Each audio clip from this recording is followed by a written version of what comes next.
10 araw bago mag-eleksyon, puspusan ang pangakampanya ng mga tumatakbo sa pagkasenador. May report si Salima Refran. Nag-motorcade sa San Jose, Nueva Ecija si Willie Revillame. Sa Lucena, Quezon, binigyan diin ni Tito Soto ang paggawa ng batas kontra fake news. Ipaglalaban daw ni Senator Francis Tolentino ang West Philippine Sea. Nais si Congressman Erwin Tulfo na isabatas ang aumento sa sahod. Pagpapababa sa singil ng kuryente ang prioridad ni Benhur Abalos. Maayos at disenteng sahod ang bibigyang pansin ni Mayor Abby Binay. Si Senator Bong Revilla isusulong ang Universal Pension Plan para sa mga senior. Health sector ang tututukan ni Senator Pia Cayetano. Babantayan daw ni Ping Lacson ang national budget. Agri-tourism ang isusulong ni Senator Lito Lapid.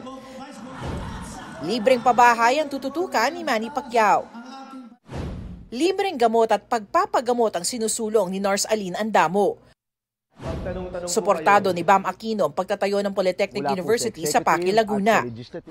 Si Representative Bonifacio Busita hangad daw na maging boses ng masa.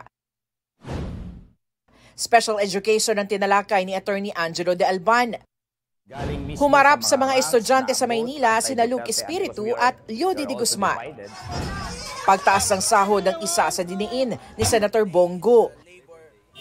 Nag-motorcade sa Cavite si Attorney Raul Lambino. Kahapon, kasama niya si Dr. Richard Mata na Malasakit Center sa private hospitals ang tinalakay. At Jose Olivar na sinusulong ang kapakanan ng mga manggagawa. Dagdag trabaho ang isa sa idiniin ni Congressman Rodante Marcoleta. Food security at peace building sa Mindanao ang tinutulak ni Kiko Pangilinan. Paalala ni Ariel Querubin, maging matalino sa pagpili ng iboboto. Patuloy naming sinusundan ang kampanya ng mga tumatakbong senador sa election 2025. Salima Refran, nagbabalita para sa GMA Integrated News. Huwag magpahuli sa mga balitang dapat niyong malaman. Mag-subscribe na sa GMA Integrated News sa YouTube.